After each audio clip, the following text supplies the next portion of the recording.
Ukrainian government and banking websites knocked offline, Congressman Mike Kelly is joining the chorus of those worried about the threat of Russia-backed cyber attacks in the U.S. too. Especially with so many cyber-based components of life. Erie News Now Lisa Adams joins us live from the Alert Desk. Lisa, you talked one-on-one with Congressman Mike Kelly earlier about a number of issues with security especially in focus.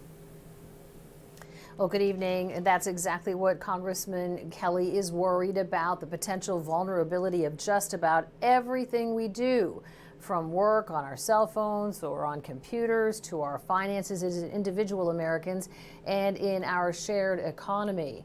Now, right after President Joe Biden announced the new sanctions Tuesday on Russian banks and oligarchs, senior FBI leaders had a call here in the U.S. where they asked U.S. businesses and even local governments to be mindful of the potential ransomware attacks in response.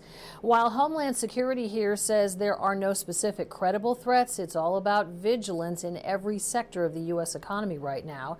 The U.S. has been concerned for years about the disruptive activities of Russian-speaking cyber criminals, something that really came out of the shadows last June when a ransomware attack shut down the Colonial Pipeline for days. Here's what Congressman Mike Kelly had to say.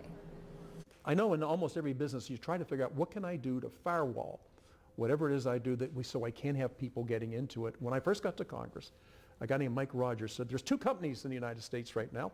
Those that are being hacked into and know it, those that are being hacked into and don't know it. And so there are people around the world that their whole purpose in life, it's 24 hours a day, 365 days a year, is to destroy the United States. Yeah, you heard some practical advice there from our Western New York partners. Representative Kelly also shares his thoughts on the U.S. role in the conflict between Russia and Ukraine and how he hopes that NATO continues to step up. I'll have that coming up at 5:30, and I have an extended conversation with the congressman, and you can watch that this weekend on The Insider. Live at the Alert Desk, Lisa Adams, Erie News Now.